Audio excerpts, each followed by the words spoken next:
Hello class, and welcome to this Dragon Warrior walkthrough right here on Video Games 101 by way of Let's Play with Brigands. I'm your instructor, Professor Brigands, and we're holding this class in the wake of hitting a major milestone on this channel, where in appreciation, we held an open vote amongst you, the class, to submit requests and pick which game we hadn't yet covered that you wanted to see us hold a class on the most. So here we are finally with our Dragon Warrior walkthrough here on Video Games 101.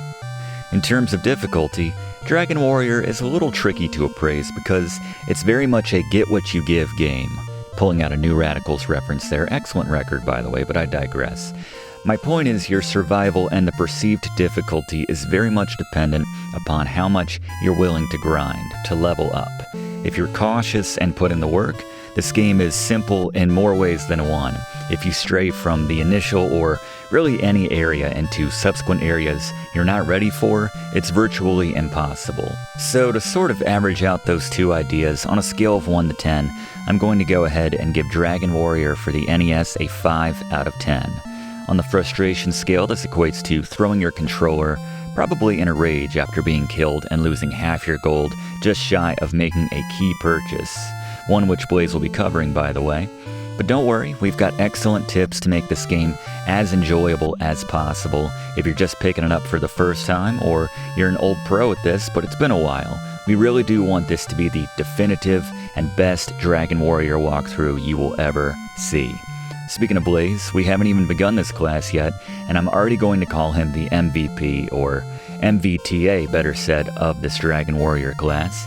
He's dusted off his bestiary for this class. Not a euphemism. He's going to be sharing the best places to grind for different levels during our progression, and share stats on the enemies we'll be battling in this game, save for the bosses, which of course our resident boss expert Gary will cover in his expert way.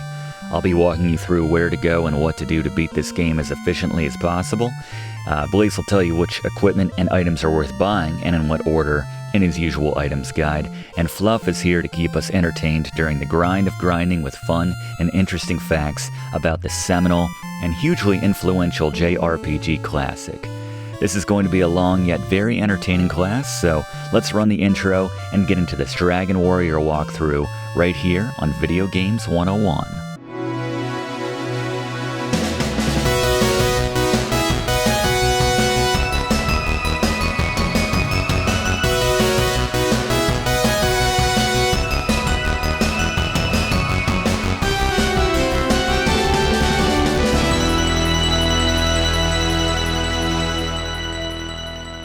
Alright, as we begin a new game here in Dragon Warrior, we have our first impactful decision to make even before we get into the game.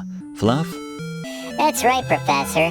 The name you input at the beginning of Dragon Warrior, or better said the first 4 characters of your name, will have a subtle impact on your 4 main stats in the game of Strength, which relates to your offensive power, Agility, which relates to your defensive power, and Max HP and Max MP. Both of which are self-explanatory. I'm going to try to make this as uncomplicated as possible, and without getting into the math behind it, but specifically each of the first 4 characters of the name you input here will add up to a certain value, which is in turn linked to a particular stat configuration which will affect your character's stats as you level up throughout the game. Now before you ask, there is no one perfect name like Link or Fluff which will yield the best stats. Trust me, I've tried. No matter what you input, 2 of those 4 aforementioned stats will always ultimately and progressively be penalized, meaning they'll develop at a slower rate once you hit a certain level, usually around level 10, while the other 2 stats will continue to progress at the otherwise normal rate with no adjustments of any kind, which is actually very important given the relative size of the penalty on the other stats on later levels. Because most of us here aren't code breakers by trade or hobby and don't want to do the math ourselves, there's some calculators available online if you search for Dragon Warrior Name Stat Generator, where you can input some sample names to see the effects. Note that uppercase and lowercase letters are treated differently in creating your unique value configuration. So Fluff, what's the point of all this, you ask? Well, this is still Video Games 101, so we'll tell you that we recommend selecting a name which penalizes agility and maximum MP, or more to the point, which preserves strength and max HP, which are the more important stats for late in the game if you have designs on beating this game. Lastly, and very importantly, some names like the somewhat still branded abomination that I recommended before we started class for the professor, or should I say, Perfessor, will actually yield small boosts to the otherwise penalized agility and max MP stats early in the game before they even out, and the penalty begins in earnest around level 10. Just as importantly, on the other side of the coin, the penalties late in the game won't be quite as bad as they might be with a different name, which is why if you care about your stats, we recommend trying one of those calculators for yourself, or just go with Perfessor like we're going to. It is a good name, a strong name. You bear it well. Yeah, thanks, Davey. Thank you, Fluff, and Davey too, I suppose. So it's a pretty standard quest. We have to find the precious ball / globe of light of legend to battle the evil Dragonlord and restore peace to the land. Given that this is just a legend passed down, I'm skeptical this thing even exists, but it's the king asking, and he's going to give us $120, so let's play along as we take a look at the controls for Dragon Warrior. Move the character and cursor with the D-pad and make selections in battle or in the menu, as well as bring up the menu with A, cancel out of things with B, and pause with start as we press A over a chest to bring up the menu and select take to take its contents. When we're at a locked door, which is every door in this game, we can use the either ultra-specific door command, shocking that this didn't catch on in other games, or we can go into our inventory and use a key. Either way, we needed a key like the one we got from that chest, and speaking of that $120, which we got from one of the other chests, let's go to Blaze for tips on how to best spend it here at the start of our quest. Alright, the king has graciously given us 120 gold to start our journey, so this is how I recommend best spending it early on here in Dragon Warrior. First and foremost, buy the club for 60 gold. This is a +4 tier offense. Then head to the southeastern part of town to purchase the dragon scale. You'll automatically equip the club, but the scale needs to be used from your items section. Once you've donned the scale, you have a permanent +2 to your defense for the rest of the game, and then you can even sell it back to the guy for $10, keeping that +2, so go ahead and do that. This will leave you at 50 gold, at which point you should go outside and near the castle and beat up on blue and red slimes for 1 and 2 gold respectively until you reach 70 gold and can afford the leather armor, which is a +4 to your defense. This allows you to spend more time in the field grinding without having to return to the castle or town as often. I know some of the more reckless warriors prefer holding out for the chainmail, which we will be purchasing once we can afford it. Yeah, let me know if and how you disagree in the comments section, letting me know how you like to spend your 120 gold. By the way, you'll likely have to stay at the end to recover your health for 6 gold at some point, but if you're efficient and have a bit of luck and not missing too often, you'll only have to stay once before you reach level 3 and gain your first spell to restore your health, which I'll talk about in a bit. See what I'm talking about, class? Blaze is not messing around today. And let's actually go back to him right now for tips on how to approach the very start of Dragon Warrior when we're at a lowly level 1. Spoiler alert, you can see where we're grinding right now, but Blaze, can you give us some more context on how to start out here? Level 1. Alright, at the start of the game, we are on level 1. Best place to grind, I like to head south and slightly west of the castle and Breckenary. Walking around in the hills has a higher enemy encounter rate than nearby the relative safety of the castle. Here at the start of our journey, we're as weak as expected, so we're gonna limit our enemy encounters to slimes both blue and red. If you see a drag key, I recommend that you run until we've hit level 3 and can do some more damage, not to mention heal ourselves, as while you might win a battle with these guys, it's not a worthwhile use of your resources at the moment. Fair enough, thank you very much, Blaze.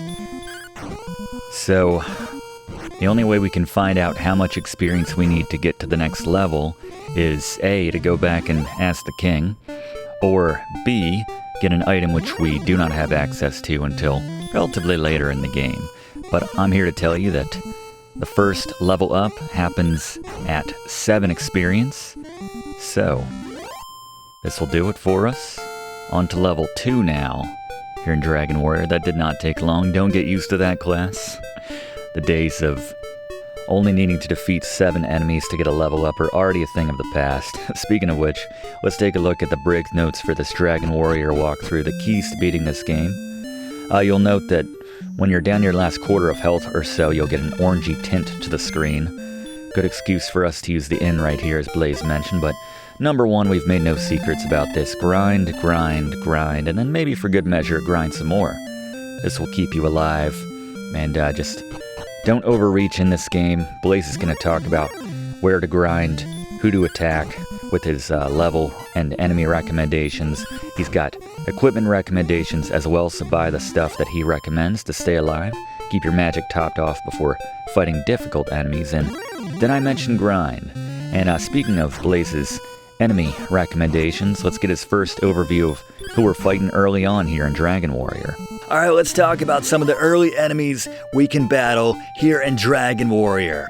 So, enemy encounters here in Dragon Warrior will vary by location, both in terms of the frequency of random encounters, as well as the enemies you'll face.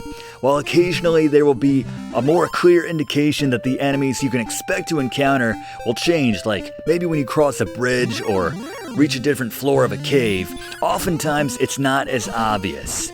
The farther you stray from the original area, the more you'll find they'll begin to mix in more formidable enemies with increasing regularity. So, with all of that covered, the early enemies you'll encounter here in the plains, forests, and hills surrounding Tantegel Castle and the town of Breckenary in Dragon Warrior include slimes, both the standard blue as well as the red, which pay out a little bit more gold, and the occasional Drakkies, all of which I've mentioned to this point. As mentioned, you'll want to focus on the slimes at first until you can afford a better weapon, at which point you can start to trade blows with the Drakkies. Thank you, Blaze. Yes, as he mentioned, we're still turning tail and running here on level 2. It's just not worth it. Exchanging blows, not efficient. It's going to eat into our health, and while we might win the battle, yeah, it's just for what we're going to get out of it. As you can see, it's just not worth it, so. Before we go to Fluff to kind of break up the monotony of some of this early game grinding, let's go back to Blaze just to make sure we're still on the right path here now that we've reached level 2. Blaze? Level 2. Alright, no change at level 2 in terms of where we want to level up. I still recommend sticking to the same spot where the enemies are more plentiful, not to mention still sticking to the slimes. Don't worry though, warrior, your quest won't be defined by killing slimes, but every warrior has got to start somewhere. Thank you, Blaze. That is true. Humble beginnings for our warrior, as we are purchasing that leather armor which Blaze recommended earlier to give us that +4 in the defensive category. And now as we head outside again, that gets automatically equipped. Don't worry about that. As we head back out to continue our grind, to make our grind a little bit less so, let's go to Fluff now for our first Fluff fact about Dragon Warrior. Dragon Warrior is the Western version of the first game in the popular Dragon Quest series from developer Chunsoft. It was renamed Dragon Warrior when it was published by Nintendo of America and brought to Western players in order to avoid infringing on a trademark held by Simulations Publications' 1980 tabletop RPG of the same name, Dragon Quest. Games in the Dragon Quest series were actually still being published and marketed in North America as Dragon Warrior until 2005. The 1986 Famicom release of Dragon Quest has the distinction of being the first console-based RPG ever released, and while it's pretty rough and dated by today's standards, lacking a lot of the quality of life updates and improvements that other early games of the genre, like Final Fantasy or even subsequent Dragon Quest titles released just a year or two later had, it's widely acknowledged as being one of the most influential games, certainly for the RPG genre of all time. The series is still alive and well today despite having been handed off to half a dozen developers over its roughly dozen titles, not counting spin-offs and remakes, for many different generations of consoles and other systems. And that's not even counting the many animes, mangas, novels, and movies which have been based on the series in the 4+ decades since this game's release. There you go. Thank you very much, Fluff. Yes, one of the longest still going franchises, video game series out there, certainly in the RPG realm. As we are just going for that 23rd experience point this time to hit level 3. We are almost there. You can see our, this will be our penultimate kill. Our battle commands are pretty streamlined right now. All we can really do is attack. Don't have our first spell yet. Have to wait till level 3 before we can do that, but this will get us there. Let's take down this red slime. We're cutting it a little bit close here. You can see with 4 HP, we're going to make a beeline back to the castle after we level up here, but we just got a very important spell which you can access via your menu in the spells section now, and here to tell us about it, let's go back to Blaze. Thankfully, one of the most useful spells in the game is the first one we get here at level 3. For 4 MP, we can now restore 10 to 17 hit points when we cast this in or outside of battle. More importantly, we now have magic points, which means we can save gold by skipping the inn and instead opting to talk to the old man in the castle to top off our magic points on demand so that we can in turn heal ourselves for free. Yep, we do not need to return to the inn for quite some time, not till we're deep in the field and this old man isn't anywhere near us, so that's the efficient way to do this for free. Just talk to him to top off that magic, healing yourself as necessary, and we're maxing out at 24 HP here on level 3, and now coming back to tell us what we can do here at level 3. Any changes, Blaze? Level 3. Alright, now that we've reached level 3, I still recommend sticking to the same grinding area to be safe, but you can now spend more time out in the field with the option of healing yourself, not to mention you'll be dealing more damage and taking less. You can also go after those Drakis as well right now. Thank you, Blaze. Yeah, that heal spell changes things a little bit. If you do want to be a little more courageous, go a bit farther. Actually, if you just go down to the bottom of this area, Blaze is going to talk about that probably when we knock out one more level here in a moment. But yeah, the cutoff for level 4 is 47 experience, so pretty much double the 23, which we needed for that level 3. So this is a bit of a grind if we're just taking on the slimes. That's another 24 slimes we need to kill, but they should be going down a lot more handily at this point. Our attack's a little bit better, defense is a little bit better, and should we need to, we can heal ourselves up on demand with that heal spell.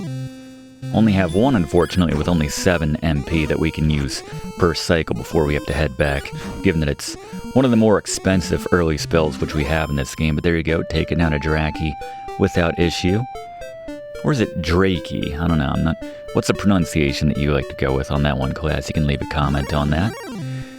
But while we're gunning for level 4 and changing our the complexion of how we're approaching the early parts of this game with that level, let's go back to Fluff for another Fluff fact about Dragon Warrior.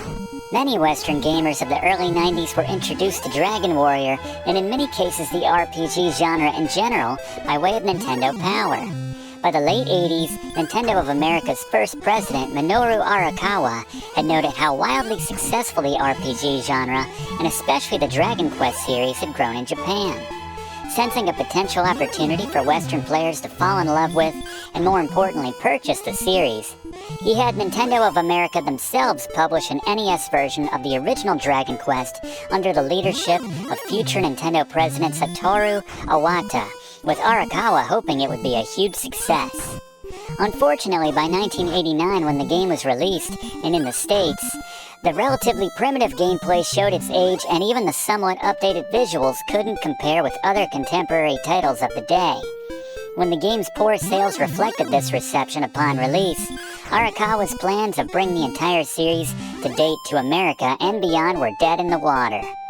After purportedly initially ordering a manufacture of 1 million units of Dragon Warrior based on his optimism, Arakawa ultimately decided to turn what was assuredly a flop into a promotion when he decided to give away a free copy of the game to every new subscriber or anyone who renewed their subscription to the relatively new Nintendo Power magazine as a way to both boost subscriptions to the magazine as well as dump the unsold Dragon Warrior stockpile and introduce the series, not to mention the genre, to a lot of American gamers in the process.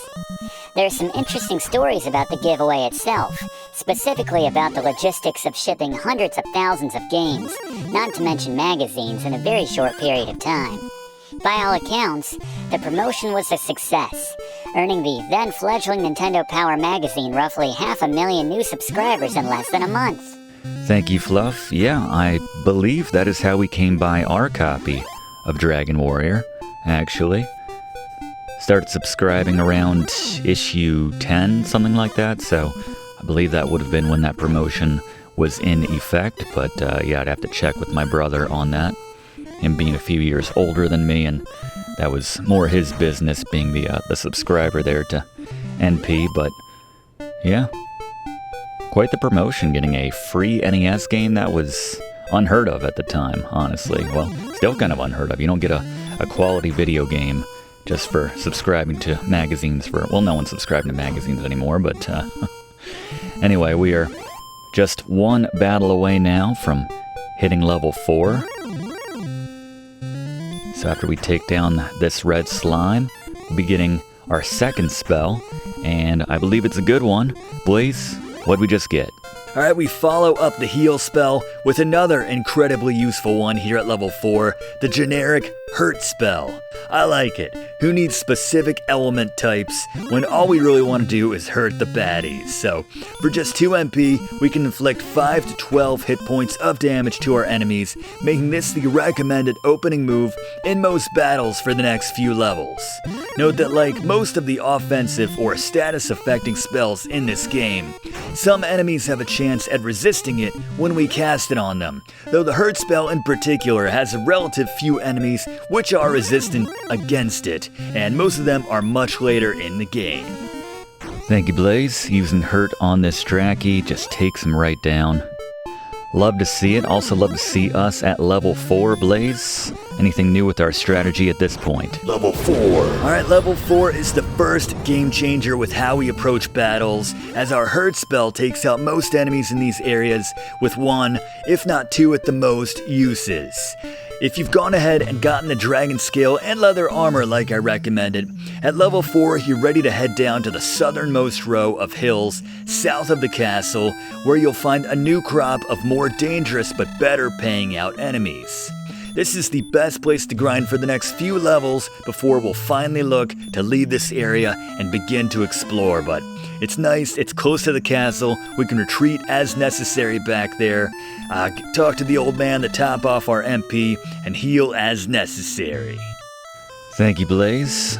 Yeah, it kind of reminds me, this little strip right here, of a similar area that was more on the north end of a peninsula relatively early on in Final Fantasy for the NES, the original Final Fantasy, which we did a very comprehensive and I think pretty decent class on here on Video Games 101. You can check that out via the playlist in the description for the entirety of that one. But yeah, relatively early in the game, just after you cross the bridge, there's an area in the northeast part where there's that little peninsula, and just I think it's the top 4 squares on that peninsula would trigger random encounters with more powerful enemies than you could normally find in that area. So very similar to going down to the bottom here in this bottom row of hills, as Blaze mentioned.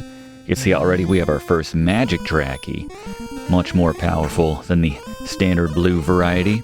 And actually, let's get an overview on the enemies we can expect to find down here, and we'll be grinding on for a while, context, with Blaze. Alright, getting farther away from the initial area, we're going to that bottom row of hills south of the castle. As I just mentioned, we'll begin to spawn a mix of more formidable opponents on that very southernmost row. In addition to the slimes and drakis, you'll begin to see magicians, scorpions, magidrakis, and even the occasional ghost, all in the bottom row of hills, south to southwest of the castle, and farther away to the north as well. As you can see, the scorpions are the best payout at 6 XP and 16 gold especially, so be aware of their 16 to 20 HP as you open with your hurt spell and deciding what your subsequent attack should be. At this point, you probably want to start running from any slimes you encounter. That is, if they don't run from you first. Also, I should mention, the gold you get from every enemy you defeat is random. There's a certain range, but that's why you might see if you kill one draki to another, one scorpion to another, it's not always going to be the same number, but just something to keep in mind. Thank you very much, Blaze, and this is probably a good a time as any to just acknowledge I get it. I'm playing this myself, so I get it. I know what's going on. And I say that that's a message to the members of the class which maybe didn't grow up on Dragon Warrior or have never played Dragon Warrior, don't know that much about it. Maybe they played subsequent later entries in the series and you're thinking to yourself, this game just seems like a massive just grind, a slog, and you are not wrong. Fluff kind of talked about this in one of his first facts about this game. It is lacking those kind of quality of life improvements that made subsequent entries in this series and its peers more engaging, you would say, arguably, or maybe even objectively. But, it is what it is. It's part of the charm, I suppose. In other games like Final Fantasy, we would have taken on Gwaelin by now. We would have crossed the bridge probably by now, just, done a little bit of grinding and get to level 2, maybe level 3 before we moved on. But yeah, Dragon Warrior, it's very light on story. For better or worse, it's a different type of game. So I just wanted to acknowledge that, yes, I feel it too. I see it too. Still have a lot of love for this game, but as Fluff, I think, mentioned by today's standards, it could be kind of rough. But still, very much enjoying this class, and let's go back to Fluff, speaking of which, as we are aiming for level 5 now, and the cutoff here, it's usually roughly about twice the experience as it took on the last level. Last one was 47, this one a bit more at 110, but we're down here in this bottom row of hills, so we should be able to hit that target a little bit faster, or maybe at the same speed as before, just by virtue of getting more experience per kill. But yes, let's go back to Fluff while we're doing this for another Fluff fact about Dragon Warrior / Dragon Quest. Dragon Quest was created by Japanese video game designer Yuji Horii in 1986. A self-proclaimed fan of Apple PC role-playing games like Ultima and Wizardry, Horii wanted to create an RPG for regular gamers with a much flatter learning curve and intuitive control system as compared to their relatively more complex Western peers in the genre, which was largely dominated by North American-made titles to that point. He took inspiration from those titles, as well as his most recent title, the Portopia Serial Murder Case, his 1983 first-person graphical mystery adventure game, also released by Enix. Horii seemingly delivered on his goal. As the professor mentioned earlier, Dragon Quest doesn't have anywhere near the depth of gameplay that those other titles featured, but if sales were in any indication, Horii was onto something, as the game sold 1.5 million units in Japan and set the table for one of the most popular and best-selling video game series of all time.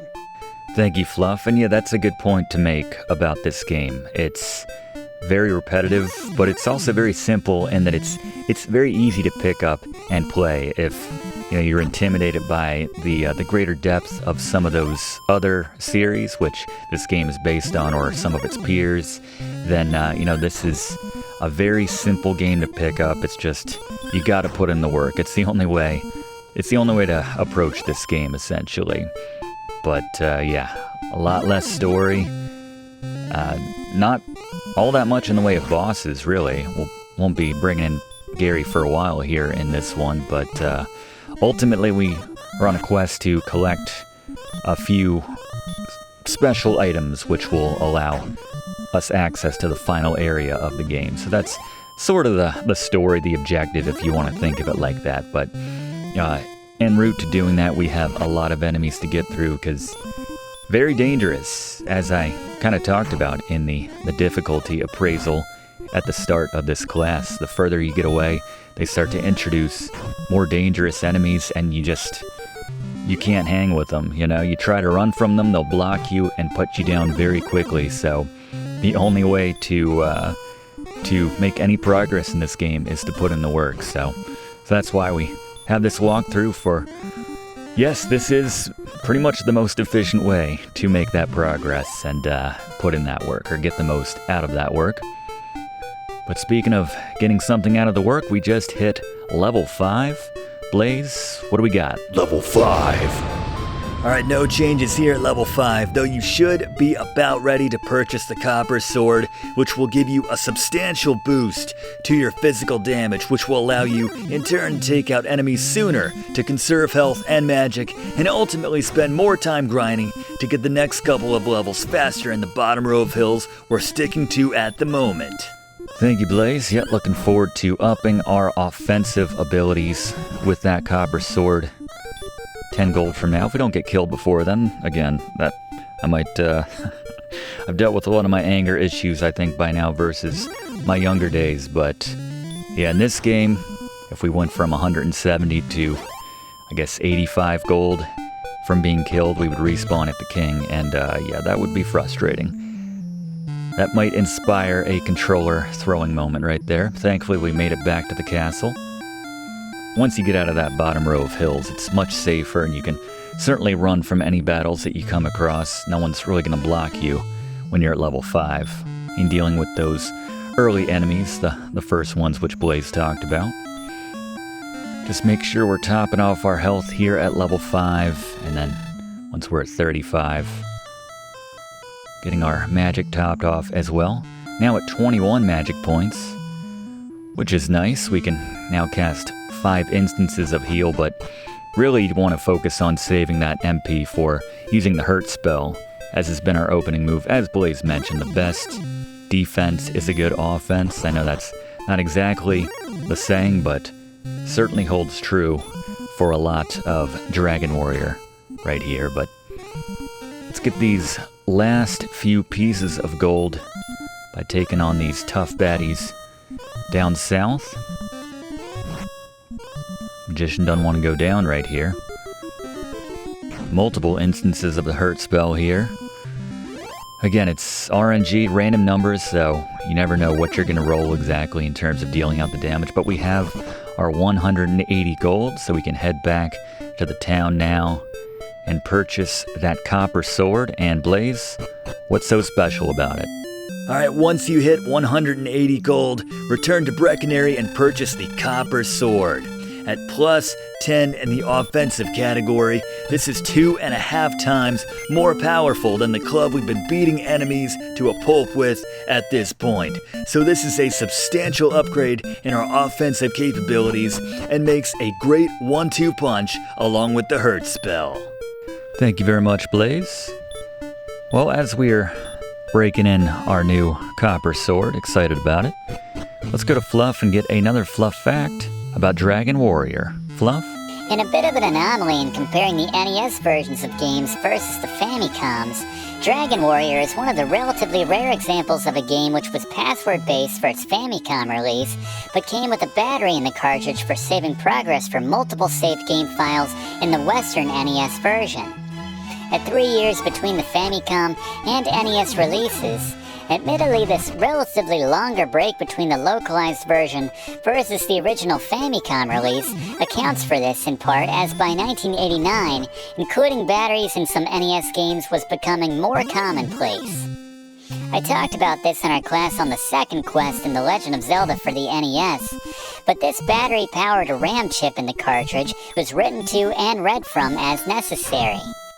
As I also mentioned in that class, The reason so many NES games prompted you to hold reset while turning off your NES was that the NES's CPU didn't go to zero current instantly, meaning it went to a weaker state midway through powering off, which could cause random data to get written indiscriminately, even potentially to the RAM chip, thus causing your save files to get overwritten and lost.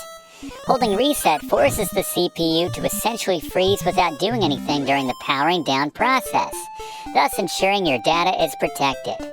Those of us who didn't hold the reset button down while powering down were definitely living on the edge, Professor.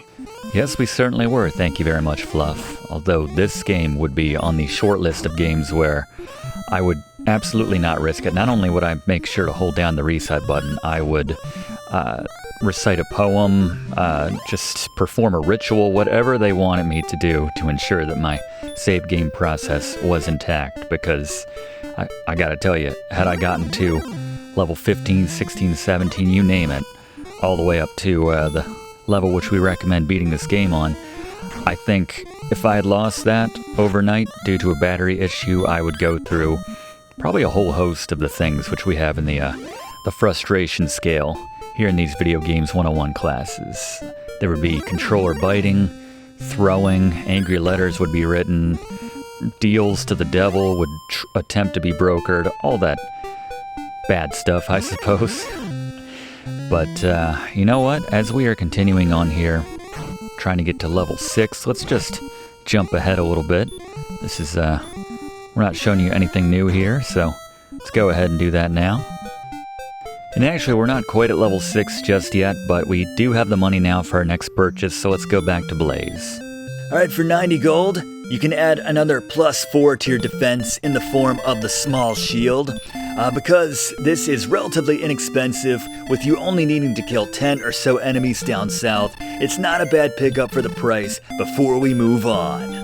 Thank you, Blaze. Nice to add some defense to a category we didn't even have anything in at that point in our first shield. But speaking of moving on, we jumped ahead just a minute or so. We are now at level 6. Blaze, any changes? Level 6. Alright, we're still making our living here at level 6 in that bottom row of hills, albeit with greater ease than before. Ultimately, we want to save up for the chainmail at 300 gold at this point, with the optional small shield for a bit of additional protection for a relatively inexpensive 90 gold on top of that. Thank you, Blaze, and these scorpions will certainly help the cause, the gold cause in particular. And you can see, as Blaze mentioned, a kind of 1-2 punch of maybe a hurt spell followed up by the copper sword puts him down relatively easily at this point. Certainly on level 6.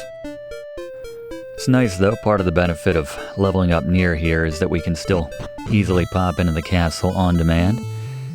Get that magic topped off, but let's jump ahead as we pick up our level 7 right here.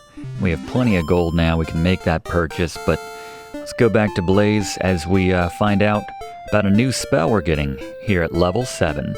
Alright, for 2 MP, we now have the chance to put many enemies to sleep. I mentioned how a relative few enemies have a resistance against hurt, even more have a resistance against sleep, so there's a greater average chance that the spell might not take. Still, it's not a bad play, especially when paired with a powerful melee attack, as it has a chance to put an enemy to sleep and keep them asleep each turn regardless of how much damage you're sending back their way each turn. If they wake up and still have a ways to go with their health, try putting them back to sleep, as this spell can save your life in otherwise unwinnable battles. Thank you, Blaze. Good call. Yeah, those are some heavy sleeping enemies that can sleep through. Taking wax from our copper sword, hurt spell, etc. Well, that's pretty much it. I say etc. That's literally all we have to work with at this point. But nice to have that new spell. You can see you can kind of hug the wall there like in Final Fantasy, not necessarily leaving the area, but speaking of leaving the area, we're going to make a stop off, an optional stop off in a cave here on the way to the next town or the next area. Let Blaze talk about all that in just a moment. The updates for our new level and everything. You'll see that the monster selection has not changed, coming this far northwest for the first time. But let's pop in this cave right here. And you can use one of your torches here to help you see where you're going. Note that there's no enemies in this cave, so you can take a breath for a moment, relax. This is an optional stop. This is an item which will just basically give us a little backstory, a little context. Speaking of which, this area is pretty straightforward, so just follow along, but Fluff, I'm told, has some context as relates to, I guess, in part, what we're about to find in this chest, but also this game's place in the greater Dragon Quest trilogy that this game is a part of, as you can read here. But yeah, Fluff, what do you got? The first Dragon Quest game actually acts as the middle chapter in a trilogy made up by the first 3 Dragon Quest games, with Dragon Quest II acting as its sequel, and Dragon Quest III acting as its prequel. Known as the Erdrick Trilogy and being named after the game's protagonist, which is technically more a title than a name, Dragon Quest II follows the adventures of our characters' descendants 100 years in the future, who team up together to battle a new evil. Dragon Quest III, which is a prequel to this game, sees a party of adventurers band together to travel to the Dark World, which is actually our Alefgard, where this game takes place, to defeat a powerful demon, with the protagonist of that game receiving the title Erdrick at the end of the game, basically acting as the person who leaves the items and information for their descendant and our protagonist in this game, which we find as we go. For what it's worth, Dragon Quest 4 through 6 are their own trilogy, known as the Zenithia Trilogy, but let's at least stay in this trilogy. Am I right, Professor? Yes, happy to do that. Thank you very much, Fluff. So yeah, there you go.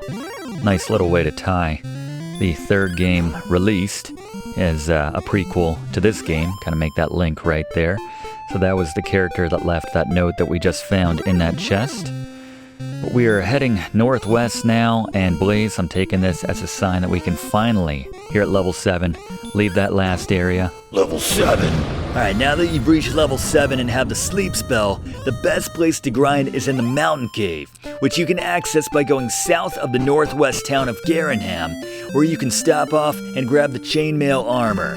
The top floor of the 2-floor mountain cave is mostly filled with enemies we've already fought.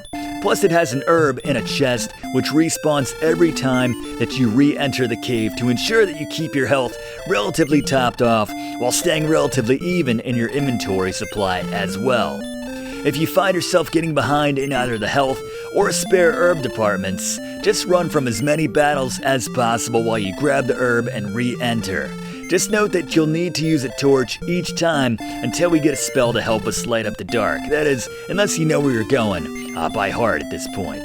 That said, there's a spare torch which respawns in one of the chests on the lower level. The lower floor of the cave, this is filled with much more formidable baddies, which I'll cover when we get there, but by the way, there's a cursed necklace which has a very slim chance of spawning in the far left chest on the lower floor. It offers no defensive benefits, but you can sell it back in town for a whopping 1,200 gold, if you should be so lucky to find it. Thank you, Blaze. Yes, I can't stress how rare finding that item is. I spent a lot of time with this game, in this particular game, and then outside of this particular game. I mean, the context of the game within the game we're playing right now. I'm confused too. But I found it once to finish that thought. It's incredibly rare to find. But anyway, so we did purchase that chainmail in that last town. Blaze, what's that going to do for us? Alright, the chainmail, been talking about it for 300 gold. The chainmail gives us a plus 10 to our defense, 2.5 times better protection than the leather armor we were rocking before. Thank you, Blaze. So we went over the bridge now. And note, to get here you need to go northwest from the initial area, and then just kind of hug the land around that way, and then come south, cross this bridge here. And you can see as soon as we crossed the bridge, we had a slightly more dangerous crop of enemies coming up. But now we're going to head south and around this mountain chain here. Then we're going to head east to head into the cave, which Blaze was referencing earlier. Yeah, the enemies still aren't too bad around here. Skeletons, you could be in for a fight there. We're just going to try to preserve as much health as possible, because unlike that last cave, there are enemies in this one, as Blaze basically mentioned already. They also mix in some of the weaker enemies that you've already seen. Don't rely on them, obviously, but again, at this point, we're just running from anything, and I guess the red slime had the same strategy. I don't blame him. We're on level 7 right now. We've come a long way, Glass, since that our humble beginnings at level 1, when red slime honestly thought it had a chance taking us down, but sad as that is. But now we are here in the mountain cave. As Blaze mentioned, there are 2 different floors. The enemies on the top floor, not as dangerous, probably no surprises compared to what we've been fighting. We'll have Blaze come in and talk about that in just a moment, the enemies we can expect to face here. There are a number of fake Meowth stairs here. I mean, they're fully in service, the stairs, they're operational. The one we're looking for is this one right here, sort of in the middle of the room overall, but you have to go all the way around. At this point, we're just going to try to, maybe with one enemy exception, we just want to raid this place. Drolls are the exceptions. So Blaze talked about the many chests you can find here on the bottom floor. I say many, it's 4 chests. But certainly nice to be able to replenish our torch on demand every time we come down here. Make a little bit of money, but yeah, if you can find that cursed necklace, that's pretty great. Just do not rely on it. But this is the floor right now. 12 gold. This is the floor where we want to spend our foreseeable next few levels on. So let's go back to Blaze to get an overview on the many enemies we can find here on the lower floor of the mountain cave. Alright, in the caves you'll find a number of powerful new enemies, particularly on the lower floor. Above, it's the standard fare of ghosts, magicians, and scorpions, with the new addition of druids, which pay out decently well, considering the relative ease it takes to take them down. Downstairs is a different story where you've got Drachemas, Drolls, Poltergeists, Skeletons, and Warlocks to contend with. You should run from the Warlocks in particular, as they occasionally cast Sleep on you, which allows them to tear you apart with the Hurt spell while you sleep right through it. The Drolls are the safest battles on this floor, paying out better experience than the enemies above, but without offering much more of a challenge on account of the fact that they don't use spells. Skeletons also don't cast spells, but they pack more of a punch and are surprisingly nimble and adept at dodging your attacks, so be wary about getting into a slugfest with them. Ditto with the Drachemas, who have a penchant for healing themselves, potentially making the battle drag on and on while they keep bleeding you dry. Yeah, some of these are longer outs, you can see right here, but nice to take down the Drachema. Yeah, the Drolls and the Druids, which I guess we got the floors mixed up on those, but either way, if it starts with a DR, with the exception of a Drachema, I'm not sure what rule I'm trying to make right here, but Druids and Drolls are certainly the safest, as are Draggies, as we jump ahead now here on level 9. Just basically spent some time grinding down in that cave, going in and out. As Blaze mentioned, there's an herb on that top floor. If you go all the way around up and to the right, instead of taking that down path to get to the lower level, if you just go all the way top right and then down, you'll find yourself an herb. So that'll always replenish every time you exit and re-enter that cave. So easy way to keep on top of your health right there. But now that we got some scratches, you can see moving ahead, we're going to make some purchases here in town, starting with the large shield, and we get that trade-in value too on the small one. Blaze, how about that large shield? Your next purchase should be the large shield for 800 gold, taking our defense from the +4 of the small shield to a +10. Thank you, Blaze. So after you've purchased that shield, we recommend probably be around level 9, as we are right here. We're going to head northeast, and then ultimately south from there to get to the next town to make our next sword purchase. But I realize we have not addressed, we hit level 9, and we got a new spell when we hit level 9. So Blaze, what'd we get? Alright, starting at level 9, you no longer need torches taking up inventory space. We now have Radiant Glow. Assuming you've got 3 MP to cast it, to create light around you, which shrinks the more steps you take. Thank you, Blaze. Yeah, that one's nice for not having to carry another torch for the rest of the game if you choose not to, since inventory space is at a premium.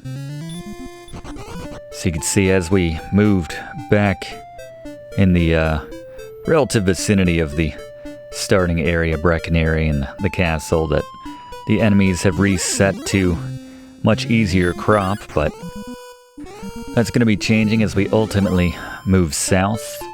Ultimately, we want to head south down there and go through a tunnel to get down to the next continent, but we're going to head north first. See, there's nothing of consequence over here. Looks like that little clump of trees. There'd be something there. Maybe Legend of Zelda 2. I know that's not the name, but Link's Adventure. Chopping down some trees, finding a hidden town. Not in this one. Instead, if we follow these mountains around, you can find the town of Kall right here.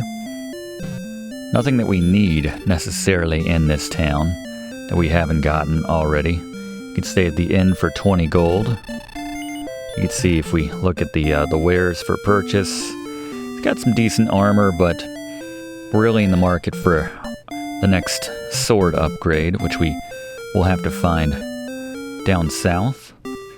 There is something to be found in the trees a few paces south of that little bit of water there. We'll be grabbing that when we come back through a little bit later. You can stop off at the tool shop and find the same kind of stuff. Grab some wings right here, though. As Blaze mentioned, these will fast travel you back to the castle on demand, so that can be nice when you're a little worse for wear in the middle of, well, who knows where, but there's another area to the northwest there, which we need to go to eventually, but we don't have the items we need, so we're just going to skip that for now and head down here. Note that you take hit point of damage for every step you take right there, but we're cutting through. And here in this little pass-through area, this is a dangerous area if you step in the wrong spot. Right here we have the same kind of fare that we had back in the mountain cave out to the west, but here in the swamp cave, which allows us to pass through to the southern continent, there's it's pretty much linear straight down. So you can follow along as we walk right here. You can use that new Radiant spell, obviously. Go ahead and cast that so we can see, get our bearings here. So much nicer than that torch, but get some HP back while we're at it. Be careful not to cut through to the right there, because there is, I guess, sort of the first boss in the game guarding a treasure, which we are not ready for. Gary would tell you as much, but we'll bring in Gary once it is time to tackle with that particular enemy / boss. Right now we're just gonna focus on headed south here. Taking down the enemies we know we can take down relatively easily. And then you'll find the stairs leading out right here at the bottom. And just one last little bit of marsh area there to take a little extra health away from you, but come on out. Deal with the magic Draki acting as the welcoming committee there, or whatever random encounter you get. Not too dangerous. But our sights are set on a town just south of here called Rimeldar. And there we'll find our next purchase, actually. So let's bring in Blaze to talk about that next purchase for 1,500. And we got our first wolf. Let's deal with them first. So this is probably going to be a rough battle if we just try trading blows. We might try the sleep spell here. See if we can't get him to nod off here. Now we'll get some free hits in. Let's see if we can keep him asleep. Just luck of the draw right there. And this is where you can really see the power of the sleep spell. If you get a little bit of luck, if it takes, but yeah, continue around this mountain ridge here. And we're gonna hate it when they block you from your exit right there. Anyway, we know where we're going. Let's bring in Blaze to talk about the next purchase we're gonna make here in Dragon Warrior. Blaze? Alright, I recommend skipping the hand axe at 560 gold and instead waiting for the broadsword for 1500 to give you a plus 20, twice the damage as we were doing before with the copper sword. This will tide us over for a while in the weapon department. You may want to also pick up the half plate when you can afford it for 1000 gold to go from plus 10 to plus 16 defense. I like to hold out for either the full plate or magic armor for 3k or 7700 respectively, but it's your prerogative if you've got the gold. Thank you, Blaze. Yeah, at this point in the game, it's money's going to come a little bit more easily. It's the experience that we're going to be falling behind in the trade-off. I think Blaze will mention as much. But let's see, talk to some of the locals, but otherwise there's not too much going on here. You could stay at the inn, but it's getting much more expensive. It's 55 gold if you want to stay at the inn for the night. You can go all the way around the town right here, you could see. Thinking, how do I get to that little house over there, isolate it, get across that bridge? It's that thing like we have in Final Fantasy, although they probably got it from this. Let's be honest, this game came out a year ahead, but hi, Orwick. Waiting for your girlfriend. She's probably dead, let's be honest. I mean, we barely survived, and we're on level 9 right now, and we're all kitted up, so. But anyway, not to be a downer, you can come around and talk to this guy, and we can purchase our first magic key. This is the best place to purchase them in the game. Cheapest spot. So you want to go ahead and load up on them. They stack at 6, as Blaze mentioned. But now we can go back and unlock every door in the game which we have come across.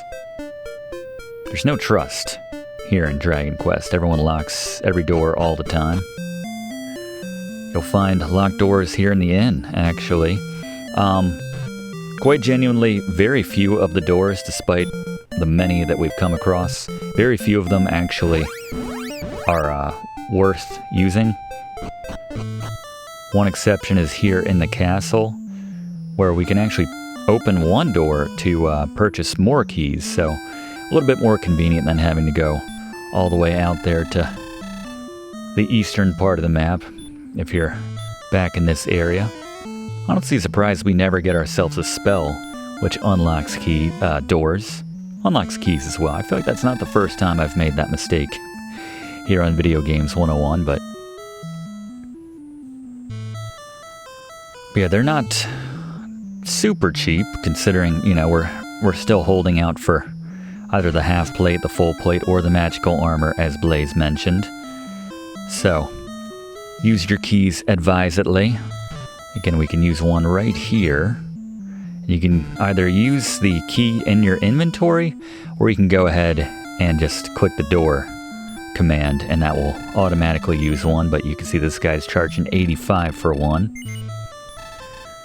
So, a good, 32 gold more than they were charging before. So that's one thing. You can go ahead and purchase that one and have more keys on demand, but more importantly, we can come around here and talk to this guy, although I kind of enjoy just snubbing him and then taking the treasure. The Stones of Sunlight, these are purely for plot reasons, for advancing the plot and allowing us to do something later. So, that's all there is to it. I thought I would cover that one, give Blaze a break. But let's jump ahead. We've now gone south of the mountain cave. Literally just south of there, you'll find this area. And we'll talk about that in just a second. But it's not a bad place to grind, as Blaze is going to mention. But we're about to hit level 10, so let's go ahead and bring him in now. We're about to get a new spell, so with an overview of that, here's Blaze. Alright, at level 10 we can now cast Stopspell for 2 MP. This is essentially the mute spell of Dragon Warrior. Although given that Dragon Warrior preceded Final Fantasy, maybe mute is the Stopspell of Final Fantasy. Whatever you want to call it, it stops enemies from being able to cast spells so that they'll be forced to attack you with their relatively weak physical attacks.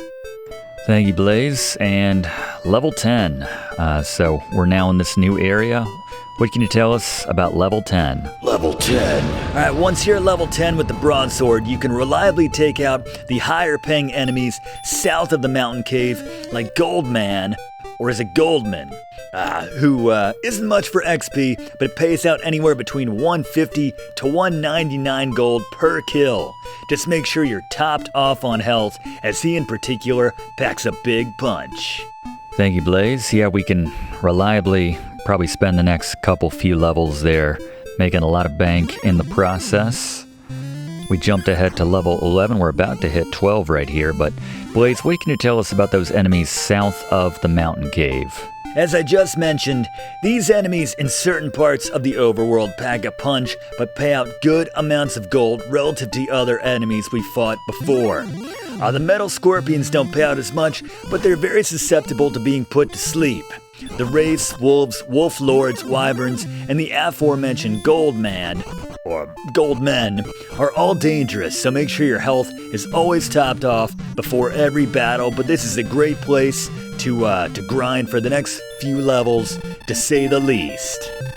Thank you, Blaze. Yeah, great place to make some bank, as you can see right there, 9,400 we made through a couple levels down there, well, 2.5 levels. Eventually, once you hit level 12, you're going to want to come back to this northwest town of Garenham and make sure you got some keys on you as well. But we did hit level 12, so Blaze, we got a new spell? Alright, at level 12, we get the very useful Outside spell, which can help us escape any dungeon and take us back to the overworld on demand. A spell which can be a lifesaver when leaving the way we came in just isn't an option. Just make sure you've got the 6 MP on hand ready to cast it. That's the important thing. So we used a key right there, that northeast building here in Garenham, and then know that you can walk through the wall a few squares to the left, just by pushing up right there.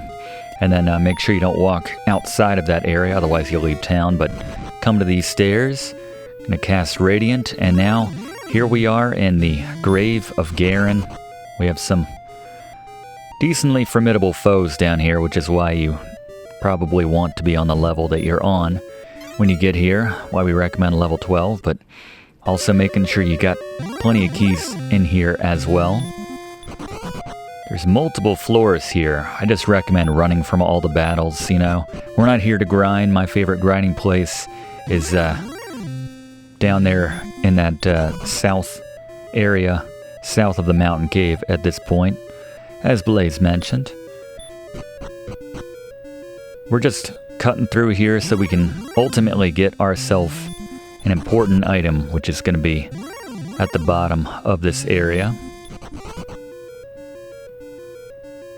The bottom floor, and then we'll use the Outside spell to quickly make our exit. One last staircase right here, and this will lead us to this otherwise inaccessible area here. Droll Magi. Yeah, we've run from everything else. Let's try the Droll Magi. Let's use this as a nice test of our abilities. Not too bad. We can roll with the Droll Magi. But you find yourself the Silver Harp. Once again, this is purely for trading and plot purposes. So let's cast Outside. And then you just leave Garenham right there. And you'll notice if you play this harp outside of its intended purpose, this will automatically bring in kind of a weak enemy for a quick battle if you want, or an enemy from the area. So maybe don't play this in more dangerous areas, but once we have this harp, we're going to take it to the area which I kind of teased earlier, which is in the coal area, that northeast part of the map overall. But one more thing we want to bring in Blaze for before we go ahead and make the trade here with this harp. Blaze, we hit level 12. Any changes that we should know about? Level 12. Alright, unfortunately, in my experience, there's a sizable gap between the crop of enemies we've been facing and the next level of enemy that we'll face if we try to go any farther to our next objective in the ultimately southwest corner of the map. Maybe painful is the better word to describe the gap, as the enemies down there are difficult to reliably or safely beat until we're at least on level 15. So I'm sorry to say, at the expense of boring you, that you're better off grinding here until at least level 14, earning gold for better equipment in the process. Thank you, Blaze. Yeah, still recommend sticking to that south of the mountain cave area, fighting those gold men and other enemies, which pay out decent gold, but aren't too formidable for us at this point in the game. It's just, that's one of my gripes that I have with the original Dragon Warrior here, is the scaling of the grinding. It just, you never really feel like you're getting ahead, you know? It's the cutoff from one level of enemy to the next is a little too substantial. But anyway, before we make that trade, we're going to stop off here in Cole, and I referenced this item earlier. Just a few paces south of this well right here. It's the second bush area from the brick.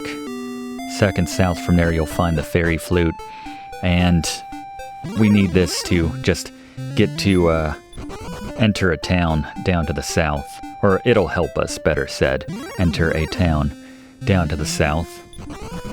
But we'll talk about that when we get here. For right now, we are going to finally just come southwest of Call a little bit, just this narrow strip into this heavily wooded area, and then move northwest here,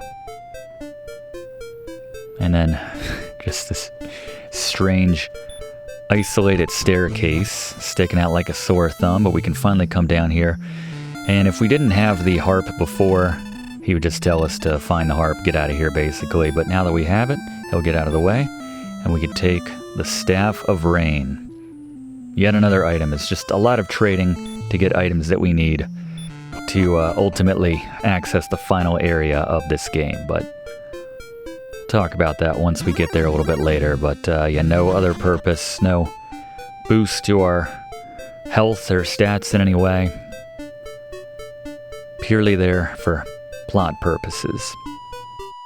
So we've got a lot of money at this stage in the game, burning a hole in our pockets, so we're going to head down south back to Rimeldar and spend some of that to upgrade our armor situation. Got to cut back once again through the swamp cave, and once again we are going to skip taking on that boss over there. If we cut to the right, that's where we would be fighting them. Say boss, it's a random encounter that, well, it's not random, it's fixed, it always happens, so suppose we can call it a boss. Closest thing we have in this game outside of the final boss, but need a couple levels and certainly an upgrade to our armor before we think about that. So we have a few options when it comes to our armor upgrade here. Blaze basically mentioned we could get the half plate armor for, I think, just 1,000 gold, or then the full plate and the magic armor. So we've got the money right now, and we need to do a couple more levels on top of that as well. Make some more money in the process. So we're going to go top shelf and buy the magic armor here in Rimeldar for 7,700, and let's bring in Blaze to explain why. In case you couldn't tell, we're at about the point in the game where we're getting more money than we need, and experience is what's at the premium from here on out. As such, you should have a decent nest egg at this point, grinding on the well-paying out enemies like the gold men on the overworld for nearly 200 gold a pop. So I like to purchase the magic armor for 7,700 gold. It's got the same plus 24 defense as the full plate, with the added benefit of reducing damage by enemies' hurt-themed spells by a third, and restoring 1 HP to you for every 4 steps you take. I could certainly be swayed in the direction of just spending 3 grand for the full plate, seeing as we'll be finding the best armor in the game before too long, but again, we've got a lot of money at this point in the game. There's only a couple big purchases left to make after this, like the best shield in the game for 15,000, so again, it's your prerogative. Thank you, Blaze. Well said. Yeah, it's a matter of we have 8 levels to go still before we are comfortable taking on the final boss, which means we have a lot more gold, which we're going to earn as a byproduct. Because I think, as Blaze mentioned, as he put it, it's the experience which is the premium, and that's truly what's hard to come by at this stage of the game. So we're heading south of this area, simply because we're already here and we're fighting the same basic crop of enemies as we fought south of the mountain cave. So no changes there. We'll still find gold men, wolf lords, and all that good stuff. But level 13, we got a new spell. Blaze, what'd we get?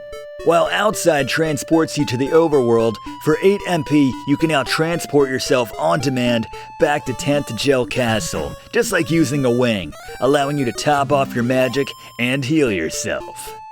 Thank you, Blaze. And just to follow up on something I was just talking about, there's proof right there. We basically doubled our money from about 8,500 to 17,000 just through the course of trying to get up to level 14, which we now have. But yeah, that's how easy money is to come by at this stage of the game. But anyway, just hit level 14, so let's get an update on what's going on. Once again, who else? Blaze. Level 14. At level 14, if not level 15, you can take the trip to the southwest and farther east from there to the difficult-to-reach town of Cantlin. I don't recommend this unless you're truly sick of your current location. And even then, I don't really recommend it until you've got another level under your belt, though it's worth it to go there to get the best equipment you can purchase in the game. Honestly, I like to stick to this area until you've reached around level 17, as depressing as that might be to hear, but it's your comfort level, as well as being very equipment dependent, that decision. Thank you, Blaze. Well, we certainly have a lot of money, so that's the choice right now. Maybe not, I'm with Blaze on maybe not battling enemies farther beyond south of the mountain cave where we were initially fighting this same kind of crop of enemy, as I mentioned, the gold men and wolf lords and all those good guys. But yeah, if you want to make the trek further east from the southernmost area, just keep going south and then going east. We can make a bit of an equipment run, but yeah, it's like Blaze mentions, it's boring, but it's safer if we stick to where we have been grinding, which is, I know, I get it, it's crazy at this point. We've been there so many levels by now, but the jump in enemies is, it's really not in proportion to where it should be, in my opinion, but it is what it is. But still, very exciting, as we are now at level 14, so I think, and with our magic armor, I think it's time that we finally take on the first quote-unquote boss here in Dragon Warrior. So head back to that swamp cave, cut through, and let's go to Gary. It's Scary Gary's Boss Beaters. While it's possible to beat this dragon earlier with some luck, I recommend you wait until level 14 and have the equipment Blaze and the Professor have recommended before you try taking on this hard-hitting beast. Sleep has a chance of putting the dragon to sleep, and a smaller chance of keeping him asleep for the duration of the battle, so you can give that a shot at the start. If you're at level 14 with good equipment, you can typically just continue to hit on him without worry of using any spells, and kill him before he kills you. If you opt to heal, use herbs rather than the heal spell, as he'll do more damage than you can cure yourself with the heal spell. Take him down and rescue one pushy princess. Yeah, you have no idea. Thank you very much, Gary. Well, Gary certainly has an idea, but make sure you have one more key, by the way, after you take out that dragon. Very anticlimactic if you come all the way, defeat the dragon, and then don't have the key. But open that door. Thou art brave to rescue me, Professor.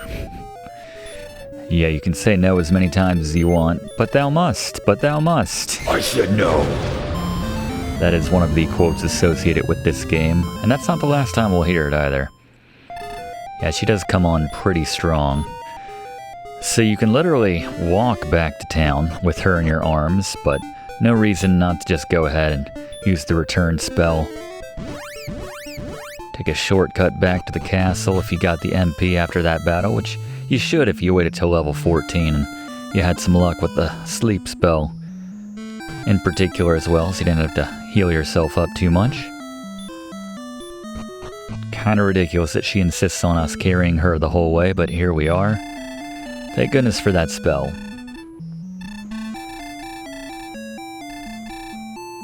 Accept my love. And got the save the game right there, but again, irrelevant. I'm doing this in one sitting for what it's worth, which makes this tiny bit of no, I don't love you. What the hell must? No means no. I think we've all had an ex like this. Just tell them what they want to hear eventually, I suppose. But anyway, yes, just I'll even put up with her stalker level of enthusiasm into us at this point of the game. Just anything to break up the monotony of grinding. It's just this little sliver of story here in the game. But anyway, after we've rescued the princess, we're going to stop off here, get our MP topped off, obviously. So now, as Blaze mentioned, I mean, strictly speaking, you should probably wait a few more levels, heading back down to the south of the mountain cave. But yeah, if you just saved, probably the more important part, and you're feeling confident, or cocky, better said, then certainly we can go down to the southernmost area of the map, and then head east and grab ourselves a couple important items or make some purchases in a most difficult to reach town in the entire game, but also find one particular item which we also need to beat the game. There is another boss down south, not too far south from the mountain cave actually, which is extremely dangerous, especially given our level right now. Might want to grind out a couple more levels before we take them on, but once we take them out, we can get ourselves a very important piece of armor, which has multiple purposes in this game. Certainly, for our purposes, I'm most interested in the protection it affords us. But let's head south now. Just running from all the baddies here. Honestly, this would be a great time to be able to bust out the Repel Spell, which we'll get at level 15, but don't have that quite yet. That would, well, I'm going to step on Blaze's toes. I'll let him explain that once we get to it. So if you go east across the desert here, and now we are in a new crop of enemies officially. You got knights, and yes, it's not even a matter of, like, that's why we say, like, you can come down here. We got rogue scorpions now. You can come down here, obviously, anytime you want, but, while you can try to run from enemies, the more formidable enemies, like the ones we're running into around here, you got demon knights, regular knights, werewolves, magi wyverns. Those are very dangerous. Blaze can talk about some of these a little bit later, but yeah, it's just, they don't really demon knights, they don't let you escape all the time, which is why it's imperative that you save before you come out here.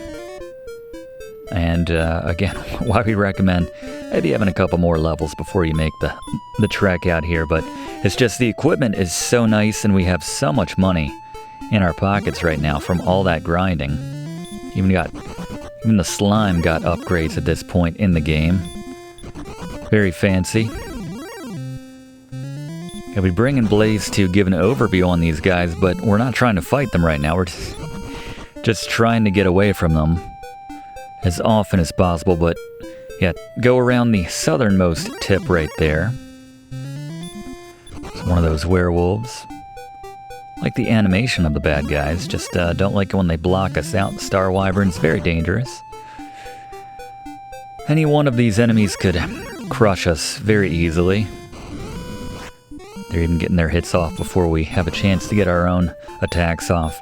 Very important if you are making this run like we are right here. Again, this is for my own sanity. I know we just saved. I need a break from the grind. I'm sure you do too at this point, so just make sure you're healed up and full after every battle. But the first thing I'm going to do is come here into the poisonous swamp and search on this exact tile. Now you might wonder, Professor, how are you supposed to find this Well, if you use this item we got from the princess, it'll show your position on the map, your coordinates, 70 north and 40 west. And we got a clue from someone.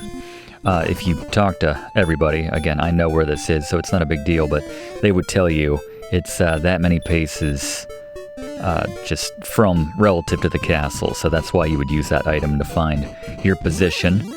And that's how you would find that otherwise. But we're here to tell you it's right there on that square.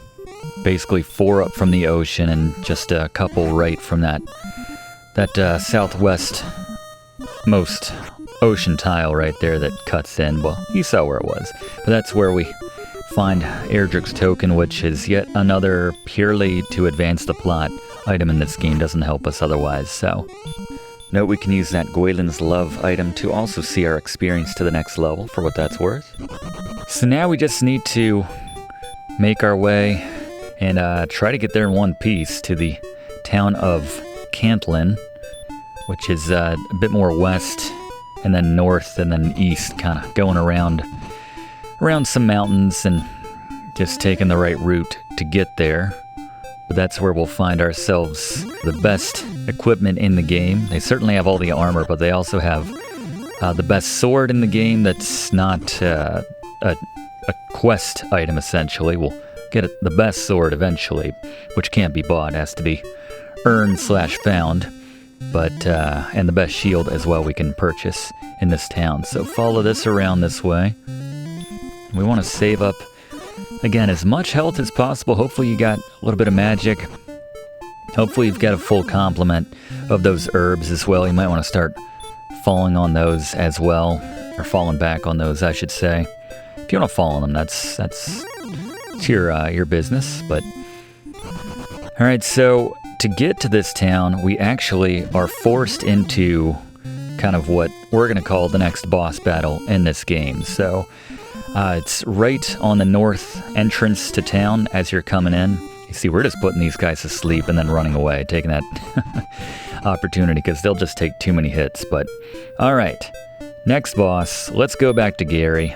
What do we do, Gary? Boss beaters. Just like with the Green Dragon, level 14 is generally a safe point to take on the Golem, assuming you're in good health after the difficult journey of getting here. At the start of the battle, use the fairy flute we found in the trees and call to put the Golem to sleep. How long he stays asleep is random, but if you're lucky, you can defeat this rocky guardian of Cantlin before he wakes up with attack after attack. Thank you, Gary. Yeah, that is the move. That's why we picked it up. And there we go. Don't have to deal with them again when we come back into town, which is nice. But just like the Green Dragon, they will begin to cycle in these enemies in the later stages of the game, certainly in the final stretch, as just normal baddies. You know how RPGs love to do that, but just something to keep in mind. So we're going to go ahead now and purchase the best buyable sword in the game, and the flame sword for 9,800. Blaze, what did we just buy? Alright, at a pricey 9,800 gold, I recommend the flame sword for jumping from plus 20 to plus 28 in the offensive stat. There's no cool animation, as you might expect with the flame sword, but the extra damage will be worth the price alone. Thank you, Blaze. Yeah, this will tide us over until we get the best sword in the game, which, kind of similar to how we got this one. We will just be running from as many battles as possible to get it, but don't want to get ahead of ourselves. So again, you can do some grinding outside of this town, but yeah, here in Cantlin, but it's incredibly dangerous. Even one battle, if it goes poorly, it could be a game over for you. So being that we haven't had a chance to save, I hate to say it, I don't recommend it. So, with tail tucked between our legs, then I recommend that we head back to our normal grind spot, either south of the mountain cave or south of Rimuldar, which is where we are right here, as we jump up to level 15, and we finally get that useful spell that I wish we had a while ago when we were walking around the map, but Blaze? At level 15, we unlock the much appreciated quality of life improving Repel Spell. For 2 MP, we get the same effect as using a fairy water, meaning it stops random encounters with weaker enemies from happening every few or, let's be honest, every single step you take. Just like with the fairy water, tougher baddies which are commensurate with your level won't be deterred, but this is a useful spell when you need to travel across the entire world and prefer to keep your sanity intact. Always a good thing if you ask me. Thank you very much, Blaze.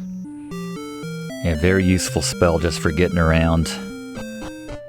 It would be nice if the weaker enemies just kind of stayed away in general because they were afraid of you, but, you know, what are you going to do? Anyway, skipping ahead and back in Cantlin, we have tons of money now just by getting up to level 16 back in that same grind area. And we got ourselves the Silver Shield. Blaze? Alright, kind of alluded to this one earlier, the most expensive purchase and best shield in the game. The Silver Shield comes in at a whopping 14,800 gold. At plus 20 defense, it doesn't even boost you up as much as the far cheaper full plate or even magic armor, but every little bit adds up, and it's still twice the protection as the large shield, which we had been using to this point. And since we literally have nothing else to spend this gold on, it's this Cantlin armorer's lucky day. Certainly is. Thank you very much, Blaze. Yes, from this point out, we have literally nothing to spend our money on. And we're sitting on 25,000 as it is. I guess that's for the honeymoon. You know, when the princess is kind of nagging us to book the most expensive bridal suite, but thou must. We can't say with a straight face, we can't afford it, honey. No, we got 25 grand, and we still have 3 levels to go before we are ready to take on the final boss. You know what, it's been a while though. It's been a while since we've gotten a Fluff fact. I need one to break up the monotony of the grind here. Fluff, please tell me something about Dragon Quest. Dragon Quest's popular music score was composed by Koichi Sugiyama, a composer who had achieved fame and status long before the inception of the gaming series from the 1960s to the 80s through composing music for animated movies, television shows, J-pop artists of the day, commercials, and even his own musicals. A genuine gaming fan, Sugiyama reached out to Enix via a fan letter he composed about a game they had published in the early 80s.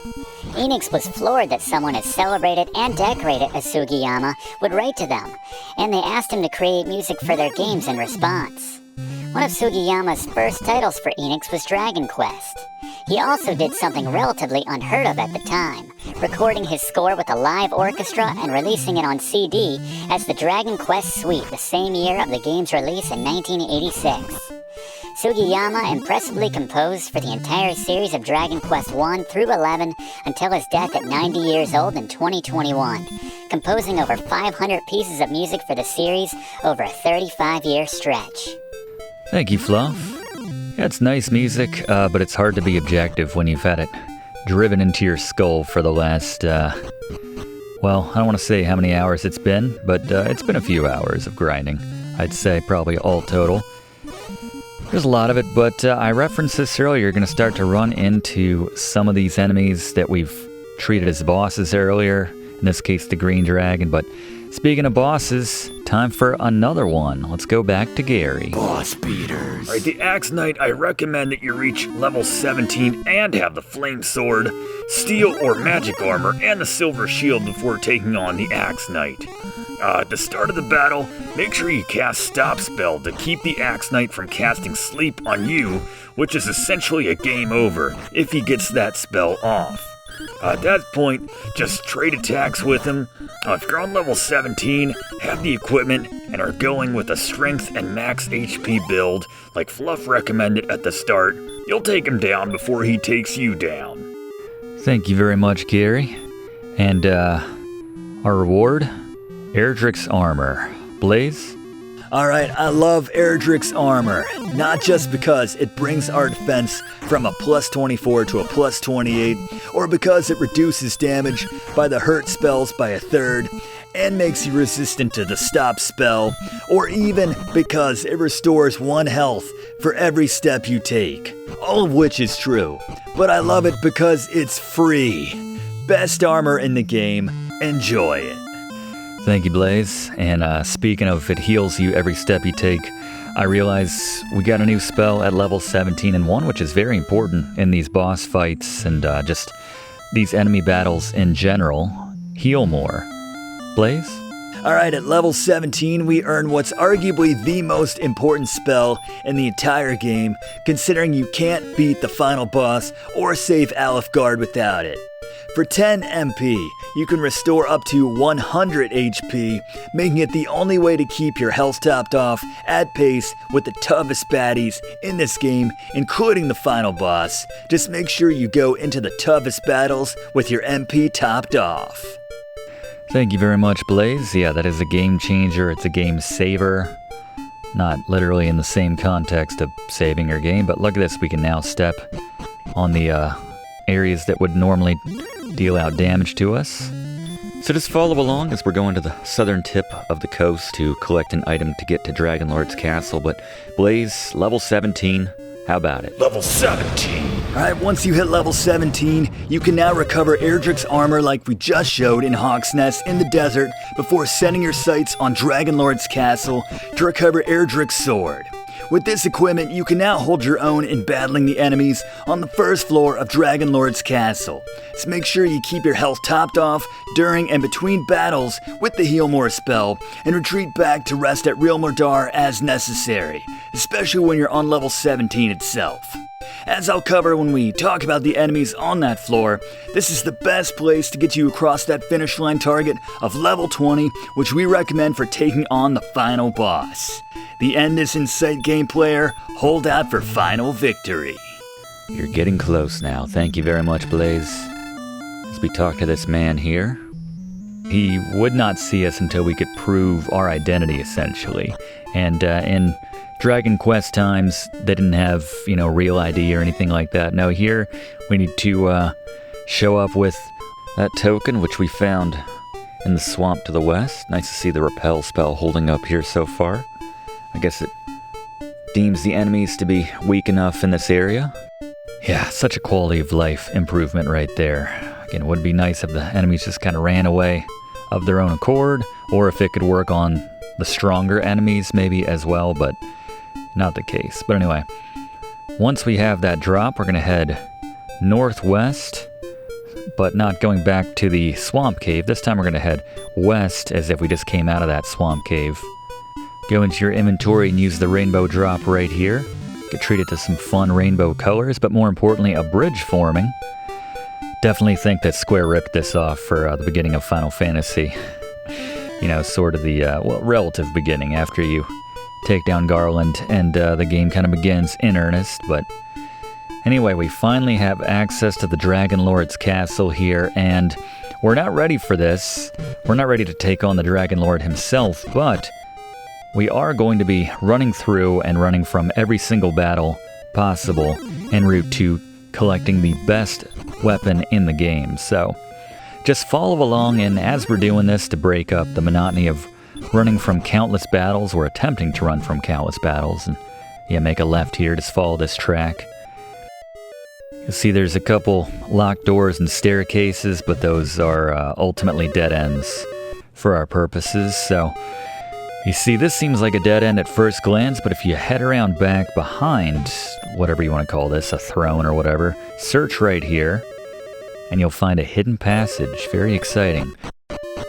But once we have that sword, this is a great place to do the final 3 levels, to grind those out, and especially on that first floor. So let's bring in Blaze for an overview one last time in terms of the enemies of this area here in Dragon Warrior. Alright, the first floor is the best place to grind after you grab Erdrick's sword. I recommend running from every battle until you have it, like the professor is doing right here, then exiting out and battling enemies on the first floor. You'll find rehashes of recent quote-unquote bosses that we faced, like the Green Dragon and Axe Knight, as well as werewolves, wizards, knights, and the very dangerous Star Wyverns. You can head upstairs to take on some of the tougher varieties of some of these enemies, like the Armored Knights, Blue Dragons, or even Red Dragons, but the risk versus payout isn't as worth it here as where we can keep our health in check on this first floor. Be ready with the Healmore as necessary, though. You'll find Erdrick's armor will keep your health relatively topped off from pacing back and forth between battles, depending how often you trigger battles and who your opponents are. Run through these enemies until you reach level 20, at which point you can stop the madness, class. You're ready for the final boss at that point. Thank goodness. Yeah, I'm not out of the woods yet in terms of grinding, but I see a light at the end of the tunnel at this point, class. But first things first, still gotta get the best sword in the game. And as we're continuing along here, let's bring in Fluff for another Fluff fact about Dragon Quest / Dragon Warrior as we run from a dragon. I mentioned this in our class on Final Fantasy for the NES, but there's a direct reference to Dragon Quest in the 1987 Square RPG. Visiting the town of Elfland, you'll come upon a small graveyard in the northeast part of town. Upon reading the far left tombstone, the epitaph reads, "Here lies Erdrick, 837 to 866 RIP. This is just a fun little nod to our main character in this game, in another game which was undoubtedly influenced by Dragon Quest, particularly graphically and in how the battles play out, though admittedly plenty of credit should also be given to the early games of the Ultima series as well. If you play more modern ports of the original Final Fantasy, such as the Game Boy Advanced or PlayStation Portable versions, you'll find this epitaph was changed to "Here lies Link," perhaps a reference to Link's elf-like appearance, considering the grave exists in Elfland. The Famicom version of Zelda 2, The Adventure of Link, also featured a tombstone referencing Erdrick in Saria Town, but it was removed in the Western localized version of the game.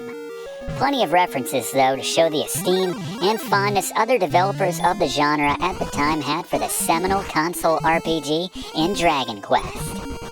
Thank you, Fluff. Yeah, it's a great point to be made. Those games were clearly influenced by this one, so they do put in a little nod like that just to kind of reflect the esteem they do hold for this game. But yes, very well said. I do remember that when we did our class on that, pointed that out as well. Seems like a very long time ago at this point.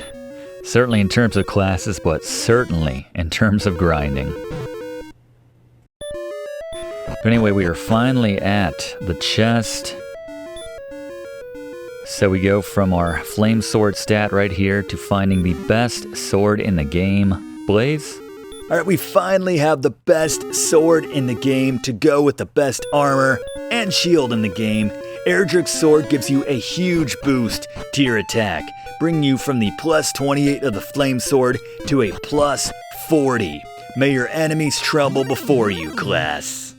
About time, because there's been very little trembling outside of a few drops running from us. But alright, so now that we have the best sword in the game, and I guess we have the relative close access to a town where we can go back and rest up at the inn on demand, I recommend grinding here for this last spot.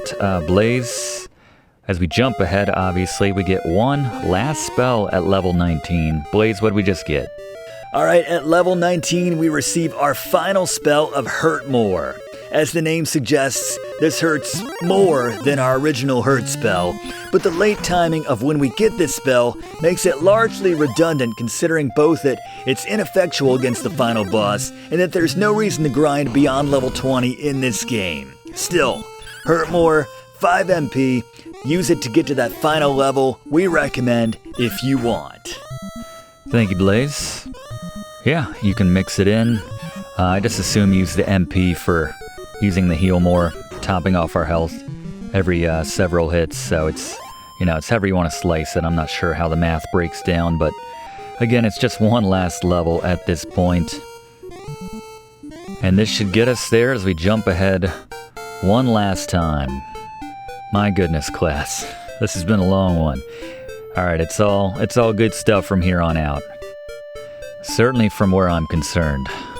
Not even sure if that's a phrase, I'm just exhausted at this point. That's what Dragon Warrior will do to you, but alright, all that's left to do now is make sure we're topped off on our herbs, which you absolutely should be at this point, because you probably have like 50,000 gold or 100,000 gold, whatever you have. You have a lot of gold at this point. So heal up one last time, and then we're going to head back in. But as we're crashing one last time, Fluff, how about you give us another Fluff fact about Dragon Warrior / Dragon Quest? Dragon Quest creator Yuji Horii gained his entry into the gaming industry in the early 1980s after Yasuhiro Fukushima, the founder of video game developer and publisher Enix, now of Square Enix, held a video game design contest encouraging programming hobbyists to design and submit their games with a $5,000 top prize.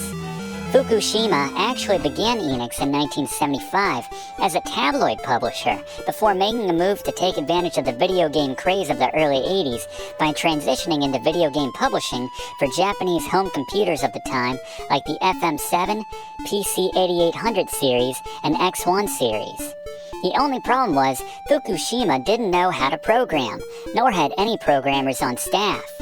The solution was the programming contest, and after some advertising in stores, television, and print, Enix had received a few hundred entries.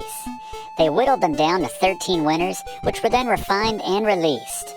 Despite having no previous programming experience, Dragon Quest's future creator who I mentioned at the start, Yuji Horii, was amongst the first winners of this contest with his tennis-based video game, Love Match Tennis, which was released by Enix in early 1983.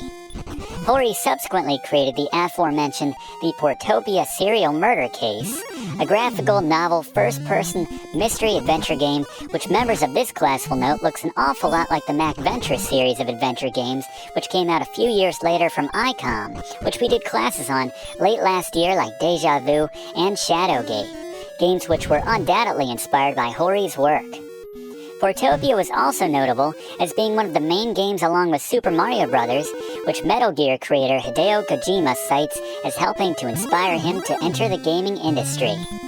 Horii then went on to create the Dragon Quest series, while Enix held subsequent contests and began to hire developers like him to create games they would publish, creating a royalty payment system to benefit developers in proportion to the sales of the games they made.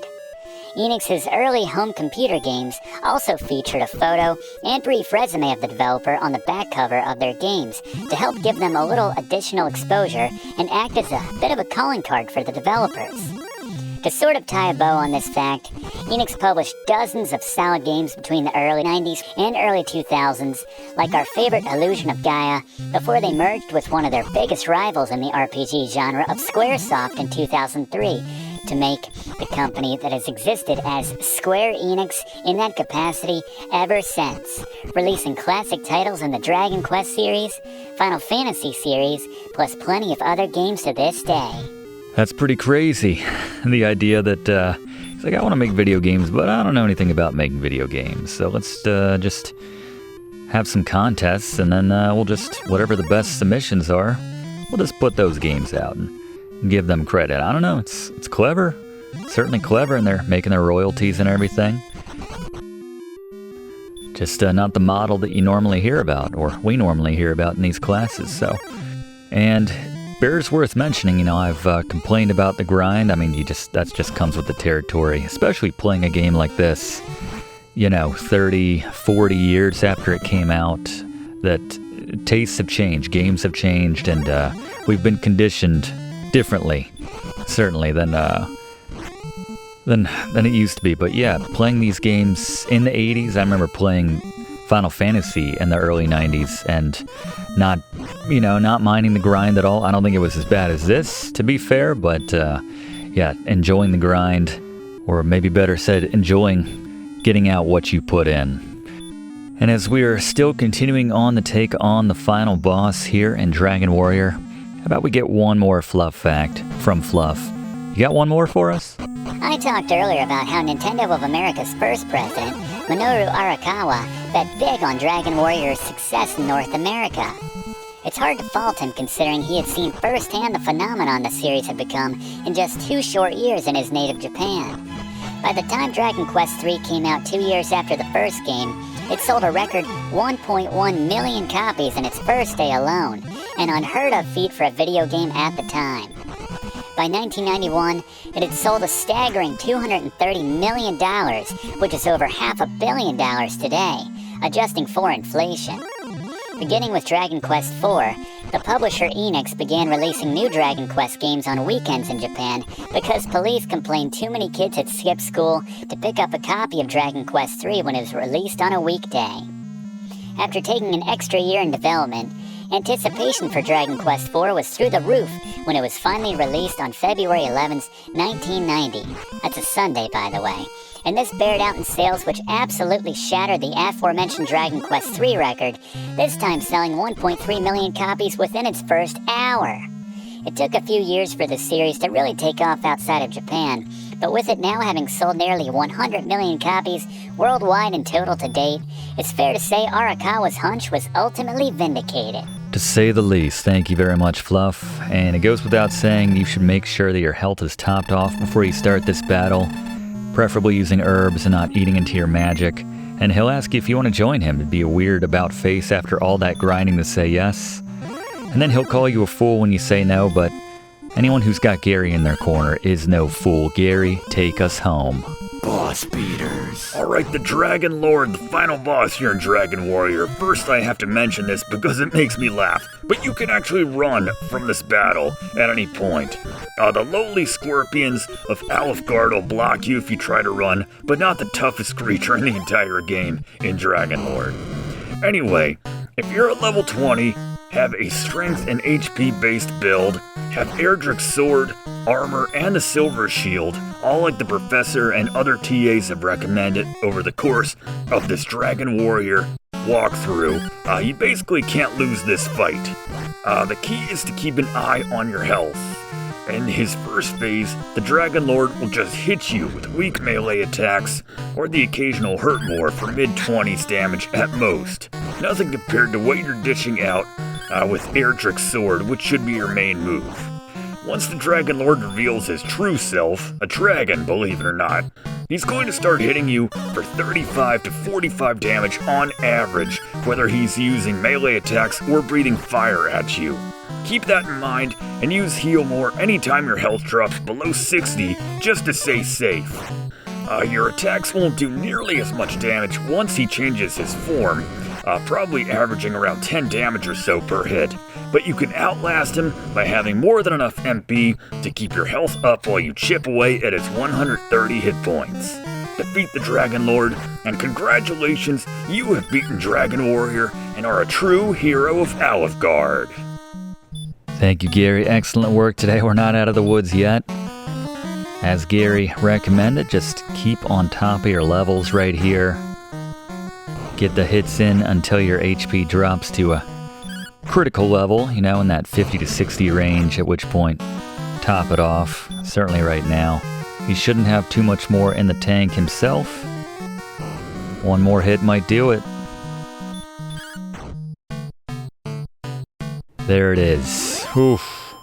We earned this one today, class. My goodness. Got the ball of light. Radiance streams forth. Across the land, evil has been banished. And now, kind of anticlimactically, we're in charge of our own airfare back to the castle. But you can go ahead, you can stop off and talk to people. They'll, say, hooray, everything's good now. Right here, they'll tell you to go see the king, who is just up here. And even if you try coming down here and getting your magic topped off, they'll just say, go see the king. What are you doing? Go see the king. But you know what? Yep, after you've put in this amount of time, just enjoy it, class. That's what I say. There is no wrong way to enjoy this ending right here.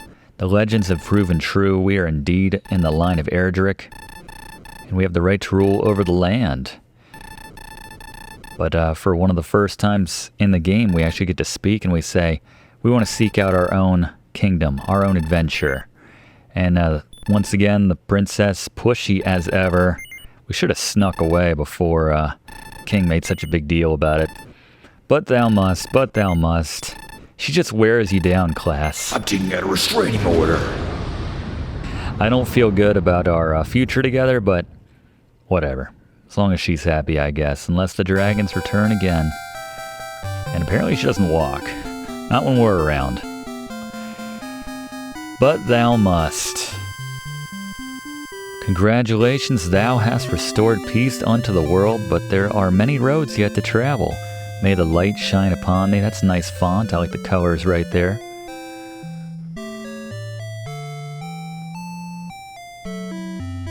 Honestly, you know, in terms of the NES library, this ending could have been a lot worse. You know, it's certainly not one of the worst out there. A lot of grinding, obviously, so maybe you want, relative to the grinding, you want the best ending on the NES. But, yeah, that's not going to happen. But, anyway, I digress. I was curious because the Dragonlord asked us to join his side. Fluff, I know he said we were done with you today. I appreciate all the facts, but I gotta ask, if we had said yes, what happens? Here at the end, the Dragonlord asks you if you want to join him in generally being evil. I know you want to see what happens without doing it yourself, so I'm here to show you that it's definitely a thing, and it's definitely a bad decision, as besides being super evil, it will freeze the game and force you to physically get off of your couch and hit reset, which is doubly evil if you ask me. Doesn't get more evil than that. Thank you very much, Fluff. I can't say it enough. Excellent work to all my TAs today, especially Blaze, the MVTA, far and away, but thank you, class, for requesting this one. This was a very good time to put together, I have to say. I complained in jest much of the time about the grinding, but it was an excellent game. If you haven't already done so, please consider subscribing to enroll in these classes. We do one of these classes every single week in the same spot. We'd love to have you enrolled. Click that like button too if you don't mind. It really does help us out to make future classes for you. And leave a comment. Just anything you want to share about this game. I am curious. What do you think about the rest of the series of this generation, 2 and 3, or the later games in the series? But yeah, that's our time for this week.